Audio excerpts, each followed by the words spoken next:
Around the NFL podcast is very popular with British men. That's true. Welcome to another edition of the Around the NFL podcast. My name is Dan Hansis. I'm coming to you from a virtual room filled with heroes. Mark Sessler, Greg Rosenthal. What's up, boys? I mean, I think we rage with the British men, but there's at least 11 British females that tune into our show. I'm saying at least. I think it could even be 12. It's a real shame that we're not going to be going overseas this year because of, but I will say we can rest easy knowing that we were making progress. Year one, our first trip to London in 2018, there were 3 people that were not white males at the live show. And they're by force, potentially. There was no evidence that they went out and bought their own tickets. Right. Year two, there were at least 11 women. Yeah, it was a little more diverse in general. UK fans get a lot of pop, and we're doing a little NFL UK show. They announced later this week on Thursday. The information is on the NFL UK Twitter, around the NFL Twitter too. A little live show with Neil Reynolds. That'll be fun. But I want to say, give a little shout out to our Canadian listeners, because UK gets so much pop. I happen to be perusing our analytics and looking at the international numbers, and it's like Canada's a strong number 2. And they're not as vocal apparently, but they're massive, and we don't give a lot of pop to the Canadians. And while we're here, I'm going to give some pop to the American listeners, sure, who they're still comprise our largest audience, and always love. You know the old Zeuser. He loves the USA. These colors don't run. All that. All right. Should I pick a nation or a country to hoist up? It's not here? too late. Very excited about the Estonian listening contingent. There's at least 6 or 7 of them, and they're diehards according to Greg's analytical map. It's always funny though when Dan points out he loves the USA as if he loves it more than he's trying to say he loves it more than us. I do. I see what you're doing. I think he might. I do. I think we are a flawed country, but so too is every human. We're working at it, and hopefully we can be better. But the bones of this nation, what it represents, is a beautiful thing, but we could always strive to be better.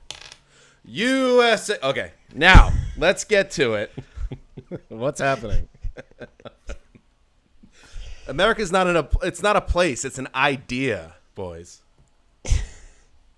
I'm letting you stand out on this one. It's See, that's why I love the country more. I mean, we all love it. We all love it. I see it as a complex idea. Better. Yeah. All right. Today's show is a good one. We've talked about behind the scenes. We're trying to navigate this. We've done over 1,000 episodes. I think this is going to be our 8th or 9th season. But this one is like no other season for obvious reasons, with the 19. And as such, it does feel a little strange to dive into certain conversations about the season that's upcoming, where it probably makes more sense to kind of live in the moment and just document what's going on right now and how the landscape looks as the NFL attempts to work its way through this really tricky situation that's presented itself in 2020. So we're going to do all the news. We're going to have a good friend of the show, a man who's bod maybe lost some spotlight. It didn't lose any greatness, but it lost some spotlight because Nick Shook rolled in with those giant traps and biceps and all that stuff. Well, it's time for somebody else's body to get the recognition that it never deserved to lose in the first place. So that's my tease for later in the show to talk about the Detroit Lions, a team that's dealing with some very serious COVID-19 issues itself right now. So let's get into it. Plenty to talk about. Ricky, let's hit the news. Yeah, Wayne understands that the NFL is the most profitable sports league on earth, and there are only so many opportunities that come along like this. I mean, you're talking about an enormous real estate play with an A-list tenant. The Raiders had a great season. It's a shame Derek Carr went down when he did. Yeah, he's a great QB. Let me tell you something. And that is the most I've heard or watched from ballers since the first episode when I couldn't believe that Home Box Office had botched such a tremendous premise for a show. The Rock as a former star turned agent, the ability to use all the real logos and team names, celebrity and NFL star cameos galore, and somehow it was like R-list level bad. I hate ballers. I never saw it, but I did see a couple Twitter clips of Jay Glazer's acting. So if that was kind of like an indication of what the rest of the show was like, I didn't need to see that much more. I mean, Glazer actually he has a mailbag. I'm not saying it's the preeminent version of that type of article, mailbag. but he in his version of that, he talked about the fact that the Ballers director and producer allowed Glazer and others to really kind of impromptu on the set, that they'd go through like a lot of different, just sort of hamming it up with Glazer and Glazer's actor or NFL friends, and it created some high drama. I've seen probably 4 or 5 episodes. I'm not as down on it as you are, Dan, but I never watched more, and I think that they botched what could have been something very special. It had a lot of annoying cameos on it. Okay. Anyway, the reason why we just heard from Dwayne Johnson, The Rock, is because he bought a stake in the XFL, buying it out of bankruptcy. And this kind of reminds me of when Justin Timberlake bought into MySpace in 2011, thinking that he could be part of rebranding it and bringing it back. Feels similarly doomed for The Rock, but he's a very successful man. Maybe him and his partners, who include his ex-wife, by the way. Nice job there keeping it together for the biz. Maybe they could figure something out to make the first true professional sports league alternative to the NFL since the AFL-NFL merger in 1970. We'll see. It's going to own a team, too. You know? There you go. And that's the lead story of today. No, here's the lead story of today. COVID time. It's that time again. Doug Peterson, the head coach of the Philadelphia Eagles, has tested positive for the coronavirus. ESPN's Tim McManus reported it. He added that Peterson believes he contracted the virus outside of the Eagles team facility. Peterson is asymptomatic, fortunately. He says he's feeling fine. The Eagles also sent home another member of the staff. So Peterson is out for an indefinite period of time. It once again reminds you of how quickly things can be depleted and how a team now has to begin preparing for a season that's 5.5 weeks away, 6 weeks away, potentially without the leader of the team. Greg, obstacles upon obstacles right now. Yeah, I think more than anything, it's just a reminder to the rest of the league they better have their backup plans in place. And Peterson spoke with the media on Monday. He's still going to be doing some of the virtual meetings as much as he can.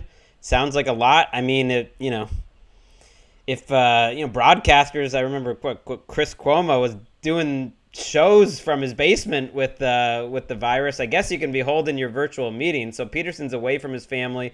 He's away from his team. He's still going to be doing his work somewhat. But it's a reminder, every team needs a backup plan.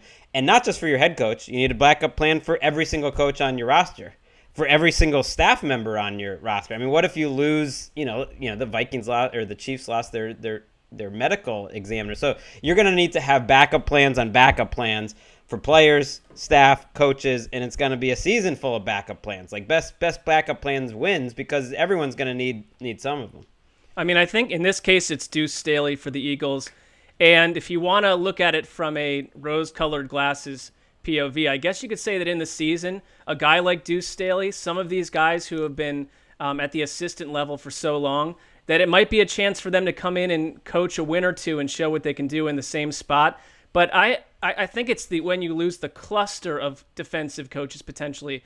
Peterson is asymptomatic. That doesn't mean that we won't get a coach at some point who is symptomatic. And while Chris Cuomo did CNN from his basement, I mean, not everyone is going to be, in that level of, not being touched by it. I think that the coaching side of it and the staff side of it is as perilous as anything else. And it's just sort of like a high-level name where it reminds you it's not just, large defensive tackles opting out and catching corona. Like Mark Sessler, I'm a huge baseball fan. And I've been watching my Yankees every night, including their sweep of the Red Sox this weekend. Tough break. Greg, I know you were watching the games as well. And I think from watching that, it feels like the NFL is going to be a similar situation. This feels like a war of attrition, not just for the league, just to try to survive it, but for every team. And some teams, if this does go on a schedule at the NFL, some teams you imagine are going to be more fortunate than others. Some teams are going to see their seasons potentially wiped out because of this. And what I guess concerns me and makes me nervous as a sports fan and somebody that covers professional football for a living is you watch what happened, again, baseball, which is the guinea pig right now, with the Miami Marlins, and they had a ton of positive tests, and there was some talk and speculation that there was some irresponsible things going on with the players that led to the big outbreak in their clubhouse. But now we have the St. Louis Cardinals, another team that's dealing with an issue here, and there's a possibility here that there might not be irresponsible behavior going on. I doubt Doug Peterson was irresponsible, and it just reminds you how easy it is to catch this and how one person getting it can change everything, the fortunes for an entire organization that has dreams of winning a Super Bowl. Well, and the Cardinals, there's reports the Cardinals went to a casino. So, I mean, I think that you could, if you're going to, it comes down to the choices you make. And, I mean, I just think we're in a much different world than when Tom Hanks and two NBA players caught it. It shut down that sport entirely. Now the NFL's viewpoint, and tell me if you think I'm wrong, seems to be at all costs we're going to press on. And the idea of, competitive imbalance is already at play. I mean, when players are opting out left and right, there is a competitive imbalance. And like when you're losing coaching staffs, more of that. I mean, it's a very different world than we lived in March. Well, and I think it's going to be up. It's really interesting that the Saints, for instance, are creating their own mini bubble where 130 of their 150 players and staff are staying in a hotel, or planning to stay in a hotel for camp. And they're taking that step on their own. And so it's trying to mitigate whatever risk is out there. But it is funny, like people compartmentalize. Like everyone's furious at the players who are being irresponsible going out. And it's like, and that makes sense. But, there's not quite as much fury of like, all you have to do to get coronavirus is go out a couple times and you'll probably get it. Like, that's what I meant. If you're not going to be solving that issue, it's going to be pretty difficult to solve and the issue for the NFL. The hotel idea for the Saints sounds like a sound one in principle, and I wouldn't be surprised if other teams do it. But that could also backfire in a huge way because somebody can contract the virus and then take it into that hotel, and then game over. The Saints and whatever team else is done. I guess what I was saying, Mark, was whether the St. Louis Cardinals were at a casino or the Marlins were out at a hotel bar or whatever. That's one thing, and that would almost in a weird way set your mind at ease. It's like, you will ruin your season if you can't be disciplined. But then there's going to be a bunch of other guys, and guarantee it happens and already has with all these tests that are coming through, that didn't do something reckless, that maybe went to, take their daughter to the park or went to the grocery store because it's that contagious. It's scary. The virus is not simply, responding to reckless behavior.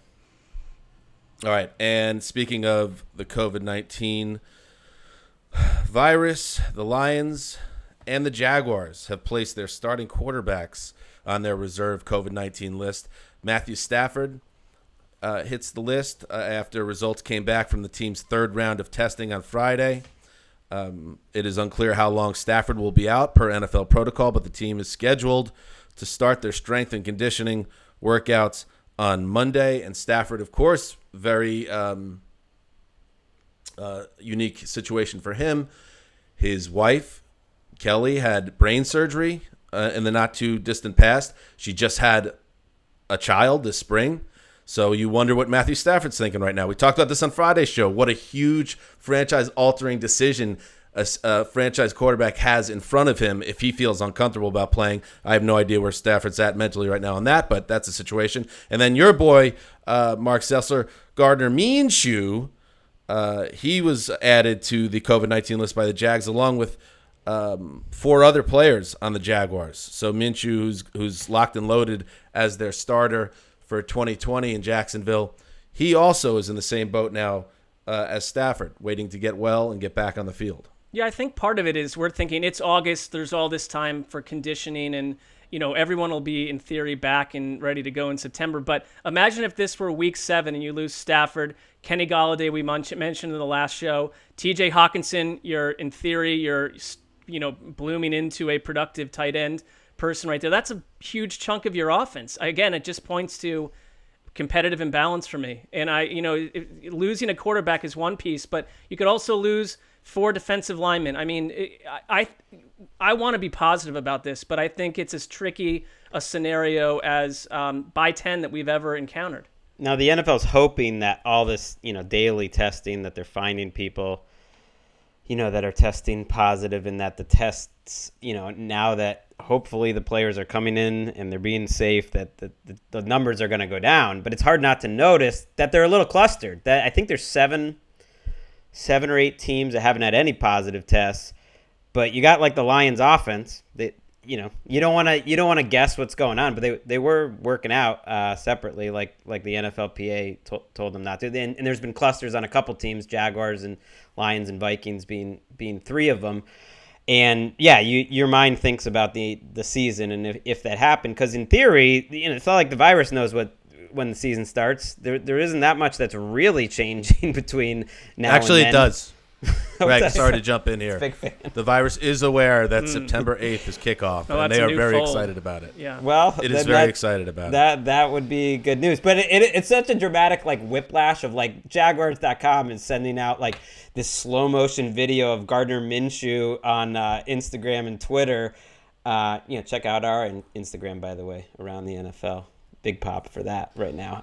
They're sending that out. Hey, Ricky, what's the handle on that, Ricky?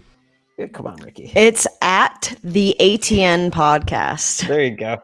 It's okay, so we don't have any slow motion Gardner Minshew shots, but the Jaguars do. And it's his hair is all flowing, and it's he was just on the way in to get test positive for coronavirus. I don't know. There's something dark. Well, that was a beautiful Minshew video, but there's something about it that I don't know what he's been doing with his offseason, but kind of felt like a ripe character to be plucked by the old corona. How dare you?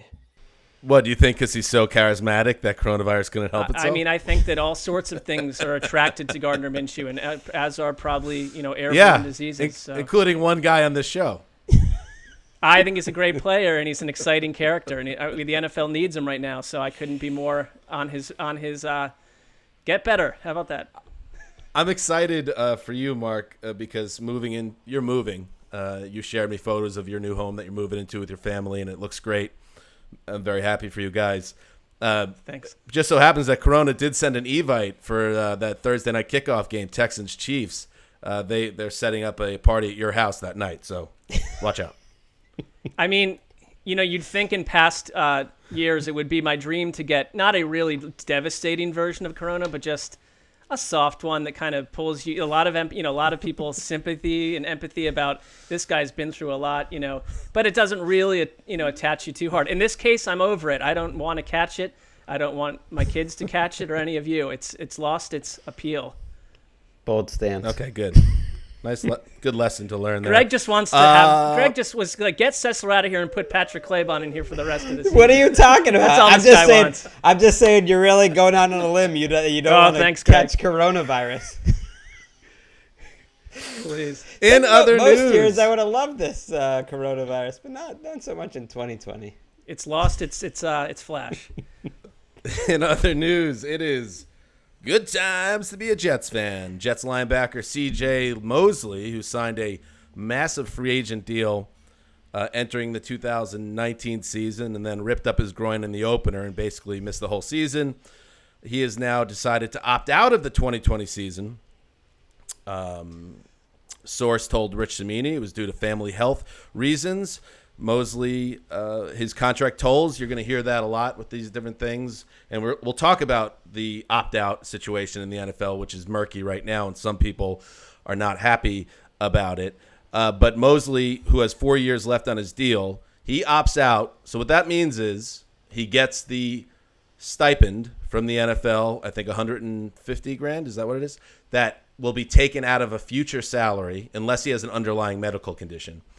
And then next year, the contract tolls. So he still has 4 years left. He doesn't have 3 years left. And I did think it was an interesting, before we get to what this means for the Jets, interesting report I read from Mike Florio at PFT that there is a little bit of buzz, and I'm not connecting this to Mosley or anybody, that some teams are unhappy that they have a feeling or a vibe that some agents are trying to use the opt-out as leverage, whether it be for a contract extension or players who feel like they're not going to make the team anyway, so they are opting out and taking the money.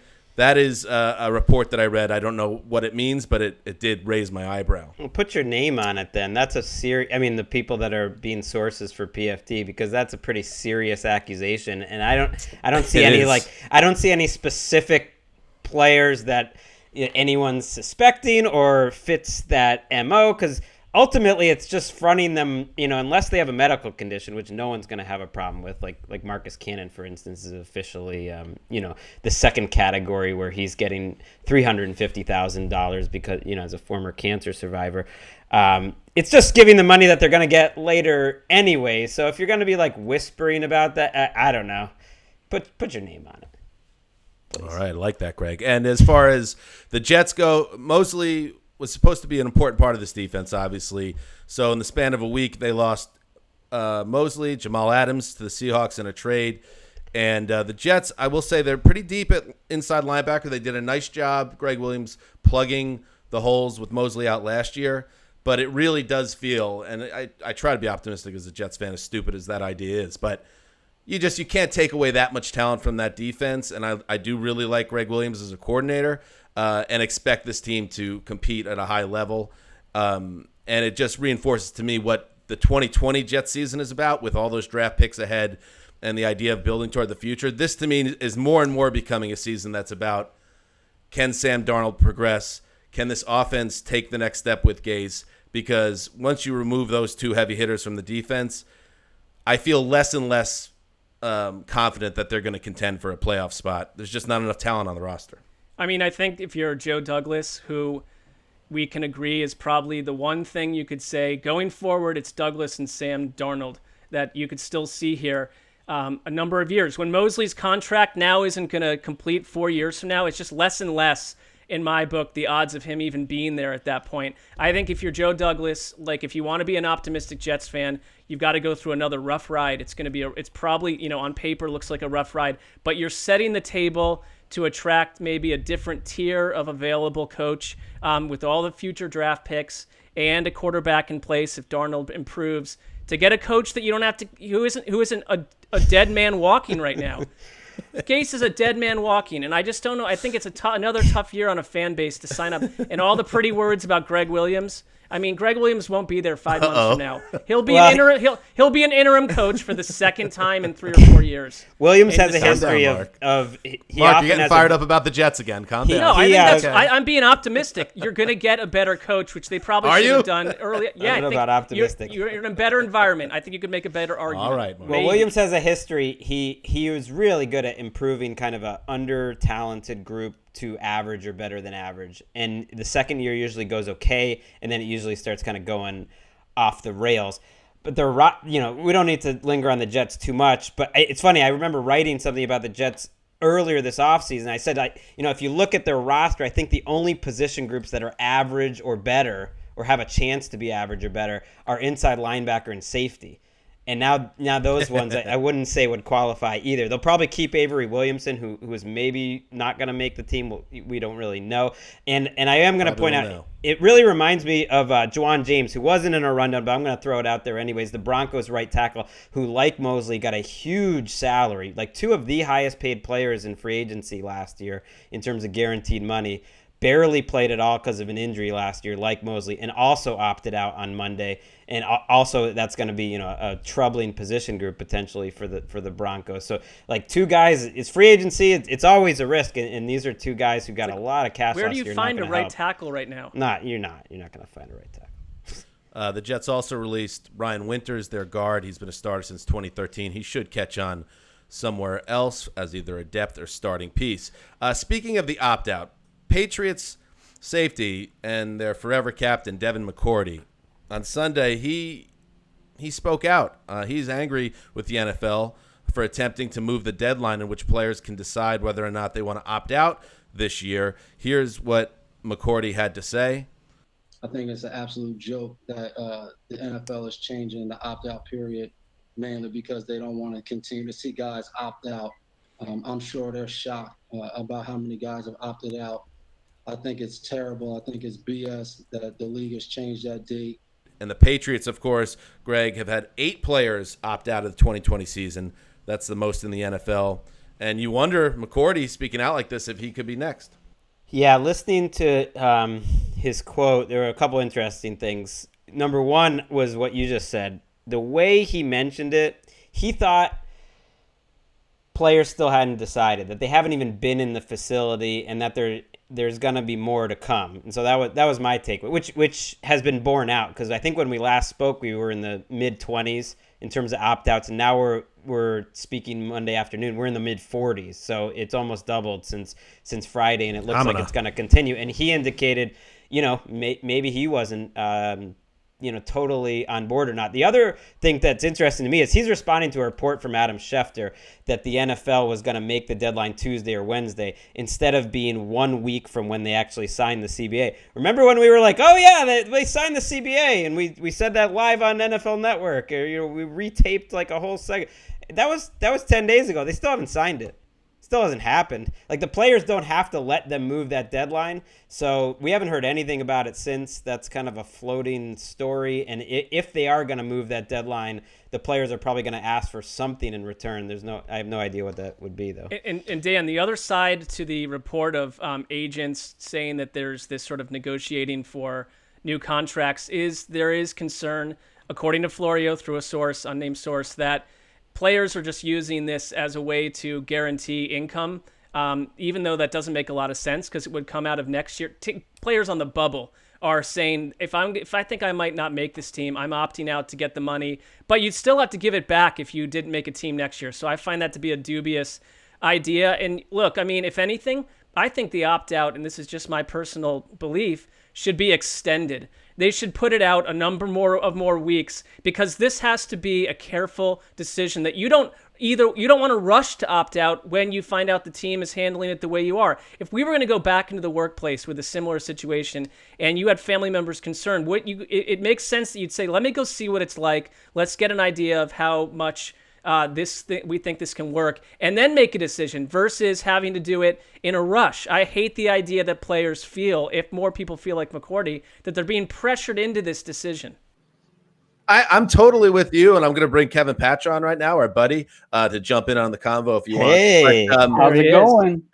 Like, why wouldn't you, Kevin? I'll set you up with this. Why wouldn't you extend that opt out to deep into the training camp? Because don't you want to see, if you're that player, I want to get on the field, I want to be hitting some people, I want to see how those tests come back, and then I'll decide if I'm going to try to play a whole season. It does feel like you're putting the players in a needlessly difficult situation, decision-wise. Well, I can't completely disagree with you, Dan, but I mean, you think of from a coach's perspective, I just jumped on this call, so I don't know what you guys have been through before, but if coaches are constant whiners about everything they can't control, so that's just another thing you're throwing at them, and they're gonna whine and they're gonna complain about not knowing what players they have, and you're just giving players. I mean, is it going to be a situation where you got a player who probably knows he's cut, then he just takes the opt out as opposed to getting cut? So put it off. Baseball players are still opting out in the middle of the season. That seems problematic, and ultimately the players agreed that they would, the deadline would be a week after they signed this thing. So it's not going to be later than that, but it's fascinating to me. They're still negotiating. Like they're even sending out transactions. Okay, this guy's officially opt out. This guy's on the COVID-19 list. They actually haven't even signed an agreement that those designations exist. It's a very strange time, and there's a lot of trust between both sides. I actually think the players have done a pretty good job, as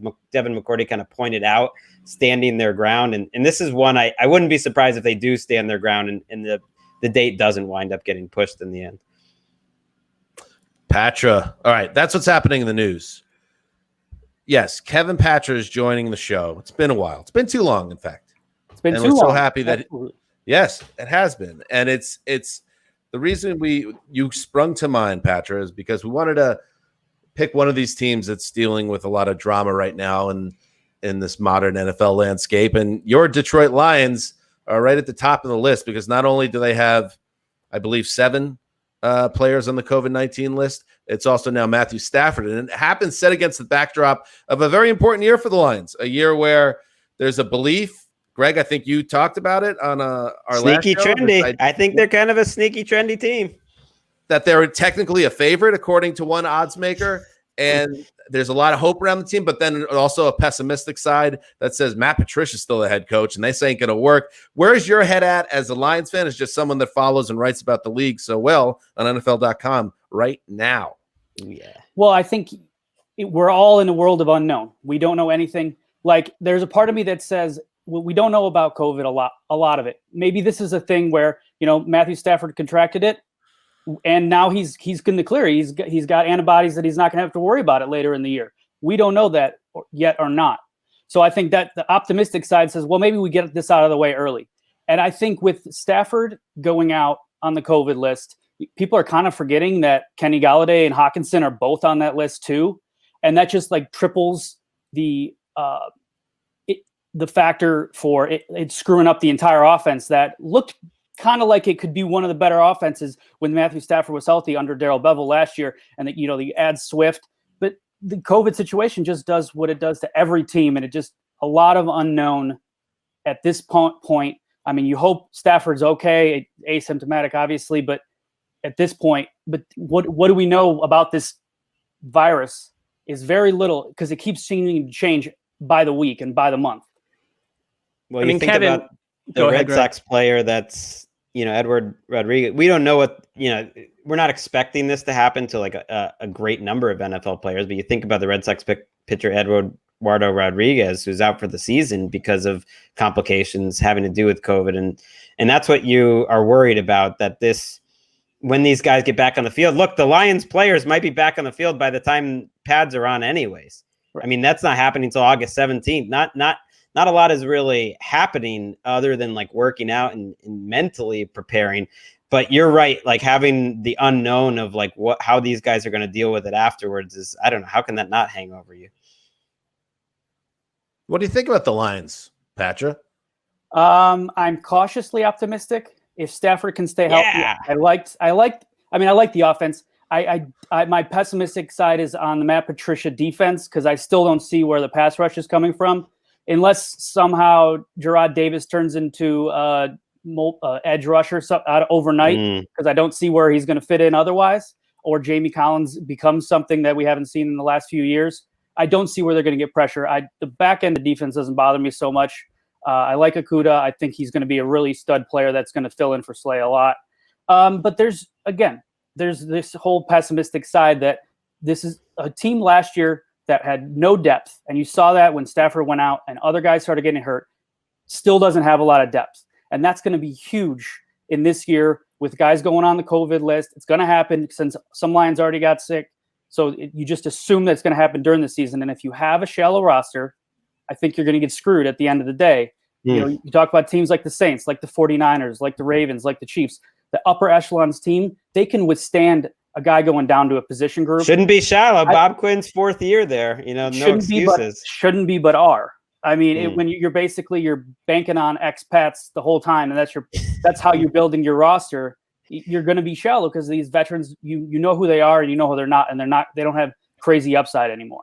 I mean, Kevin, let me ask you this: if you were to get a Lions win for every 1,000 news articles that you've written for NFL.com, I'd put them at about 11 or 12 win team at this point, if not a 20 win team, right to the Super Bowl 20-0. But we all deal with this variously in our newsroom. If you root for a bad football team, how are they playing 20 games? Yeah, I was going to ask that. All right. Well, that's they're playing the Pro Bowl too. They're going to go back to the old format.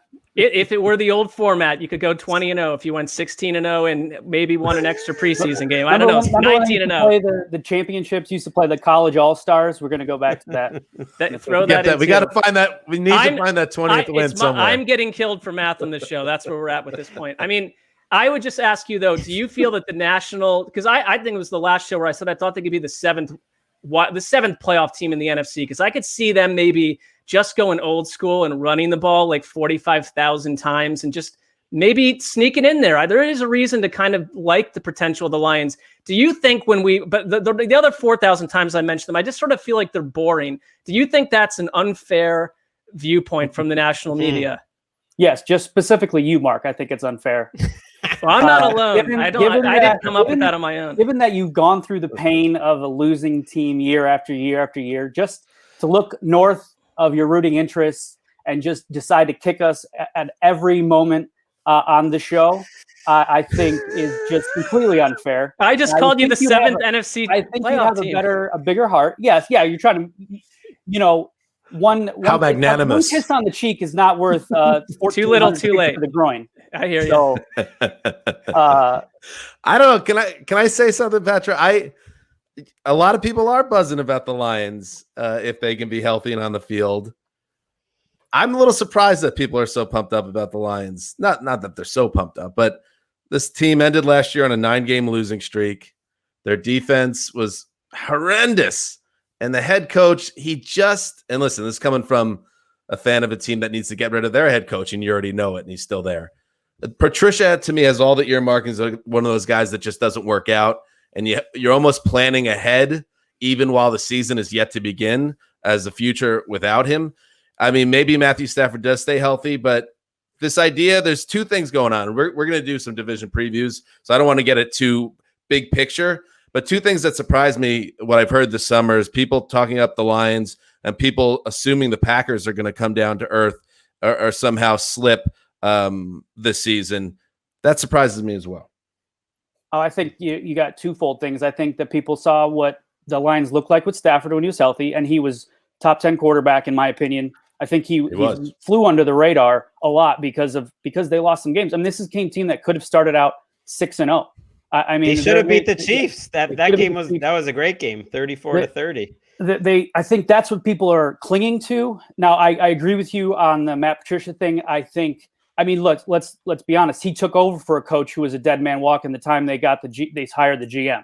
So I was confused as to what Bob Quinn's been doing since the moment he took over. Why I understand that Martha Ford wanted to keep Jim Caldwell, but why did he get a second year when you knew he was gone right then after that? And they wanted Patricia. I mean, it's been earmarked since the moment Bob Quinn took over. So it's just been a cavalcade of moves that don't stack on top of one another. And to get rid of him again after this year, if like you said, it's a win or bust year for both of them. So they're going to be starting over from scratch again. And then do you get rid of Darrell Bevel if Matthew Stafford looks great with him, but you go 6-10 because your head coach, can come up with one good defensive scheme a year? Well, they have defensive players this year. They when your defense is as bad as they were, I think the way that they approached it of just adding so many pieces is the right move because they're just trying to get to average. And they added NFL quality guys. I'm not as down on Patricia necessarily. I think that he's got to have a chance. He's not a defensive mastermind, though. It's not like the Patriots defenses with him were so bad. But the reason I think they are exciting, they have been a boring franchise. I'll buy that. But the reason they're exciting is because their offense. I mean, Matthew Stafford, I think you're underselling him in terms of top 10 quarterback. I think he was like a top 3 or 4 quarterback for the 6 or 7 games that he's in there. Now, maybe it's a sample size thing. You shouldn't get too carried away. But I honestly don't think there was even a question. I thought that was the best he was playing in his entire career. And then you look at the pieces around him. The line is fine. I don't think it's a great line, but I think it's fine. It's not bad. Deandre Swift was the one running back in the class I thought was like, if he was coming out 10 years ago, he might have been a top 10 pick. I mean, he just has everything you could possibly want in a running back. You have Kerryon Johnson, who's a great backup. You have TJ Hawkinson, who should be better in his second year. And you still have Galladay Jones and Amendola, which is a rock solid, if not better, receiver group. I mean, that is a fun offense that was playing really well. Honestly, the only thing that worries me about all that was it was 6 games and it's Darrell Bevel. And it's like maybe we were putting a little too much on those 6 games. But those 6 games, there was a lot to believe that you could carry it over and that they would be maybe a top 5, 6, 7 offense, that they have that type of potential. Yeah, like I said before, I mean, you named all the pieces. But aside from having 2 backs now, where's the depth? I mean, the wide receiver group. I don't see the depth there. Now, can you find a fourth guy? But if Kenny Golladay gets hurt, if Marvin Jones gets hurt again, I think they're just too thin at all those positions that they need everybody to stay healthy for 16 games in order to contend. The idea that I'm buying Matthew Stafford as a top 5 quarterback from wire to wire, I'm simply not. I'll buy that. I mean, I get that, but I think he was playing at that sort of level for a 5 or 6 game stretch there last year. I want to rectify something, Patra, because it annoyed me in the moment, and now we have a golden opportunity. On Friday's show, myself, Greg, and Mark all failed to really nail down what happened in Matt Stafford's lone playoff start in his career. A loss to the Cowboys. It was the week before the Dez caught it game. Mm-hmm. But none of us in the moment could remember why it was so painful and why Lions fans were angry afterwards. I want you to be the voice of the Lions fans and tell America and the world why the Lions got the fact that none of you great football minds remember is just exemplifies. I know. Even your heartbreak is forgettable. Even your heartbreak. I mean, it's true. It got overshadowed the next week by let the man speak, Greg. There was a penalty on the Cowboys, pass interference. They threw the freaking flag and then got together, decided they didn't want to piss off Jerry Jones and picked up the flag. And then we had the worst punt in the history of punts that went negative 75 yards the wrong way and lost the game. I did say something about pass interference on the show, by the way, but I couldn't quite remember the details. Should never even happen.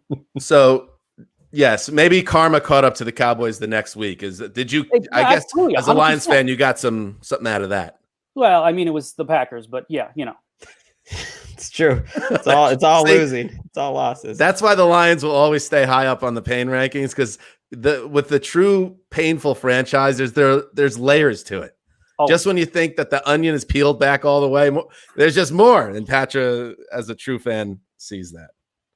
One last thing, Patra. Yes, sir. An apology. What's happening here? I don't know. And by the way, congratulations on the birth of your son. Thank you.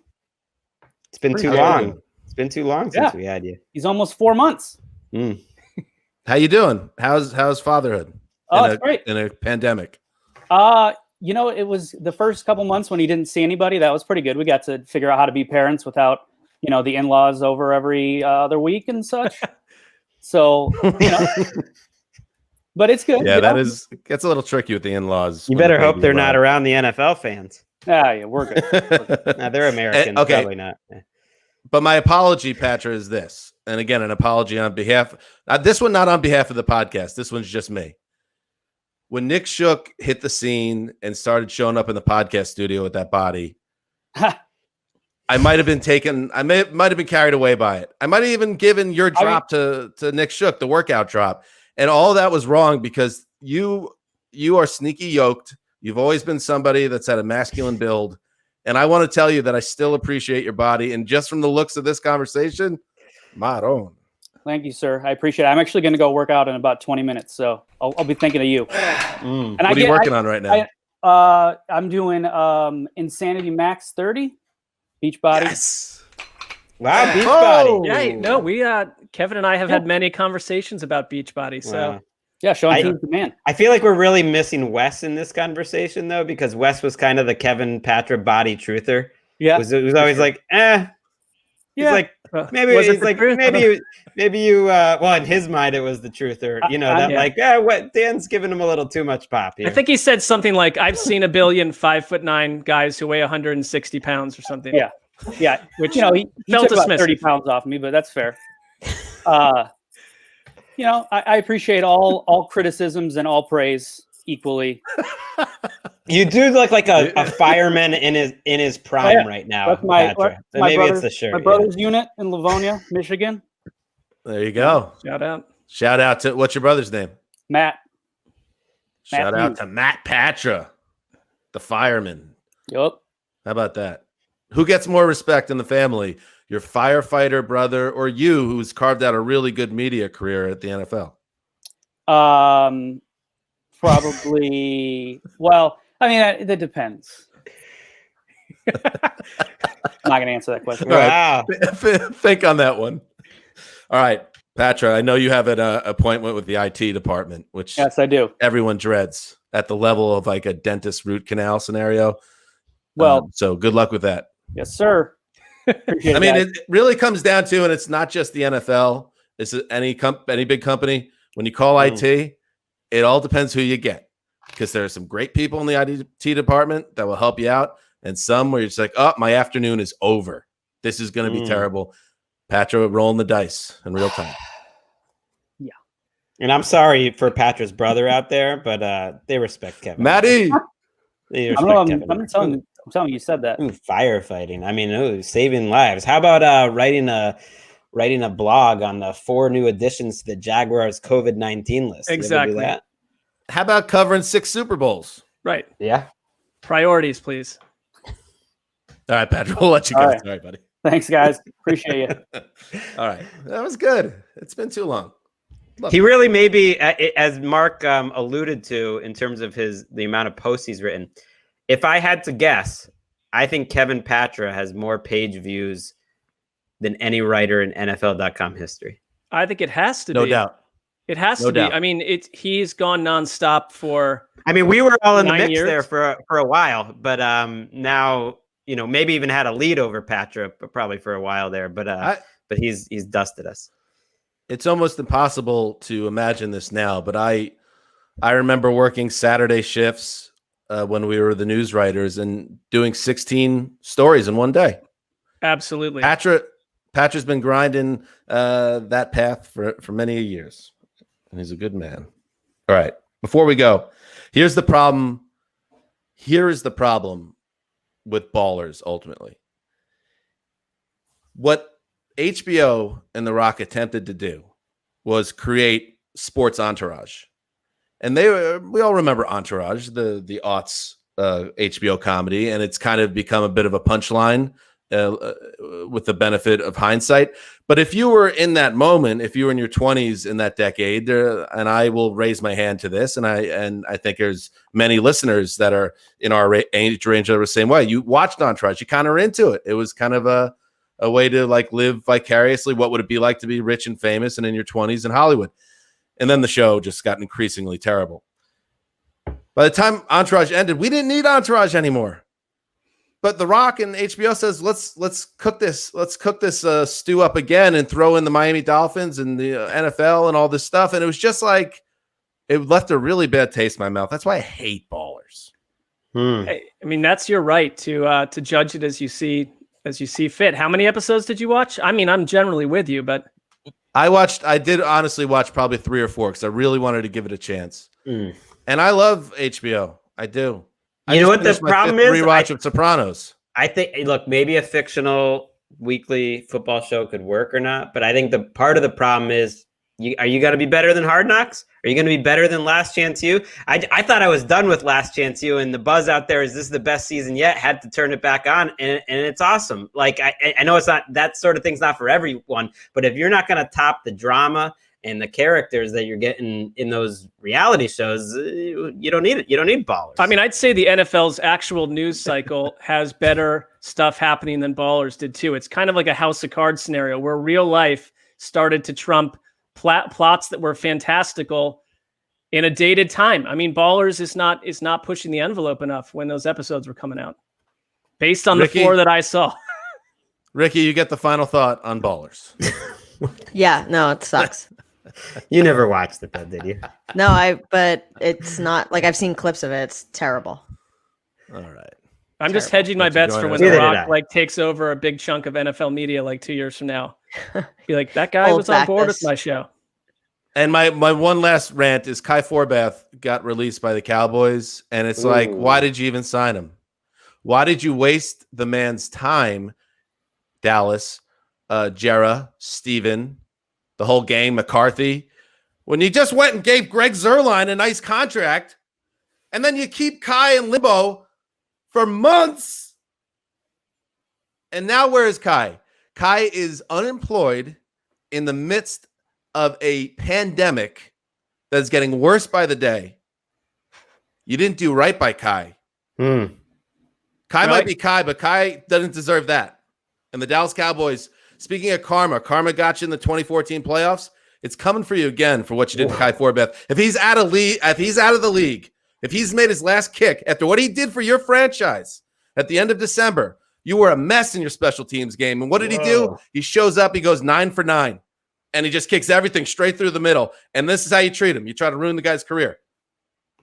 Well, according to overthecap.com, Kai did get $137,000 guaranteed for that contract. So that's a lot. Not all that money, though, Greg. It's a lot. I'm just saying that's more gym equipment for Kai to be Kai. That's. I mean, he could be in a support group with Brian Walters too. Brian Walters getting dropped to the curb in August isn't that helpful timing either. I mean, it's Did you say more gym equipment for Kai? What is he spending that money on? I mean, he's got he's a big the new entertainment maybe. I don't know. All right. Anyway, that's it. Mark. Good luck with the move. Like I said, I would love to help you with the move, but I was just traveling, and it's very important that I quarantine right now, so I just can't help you out. I understand. When are you moving?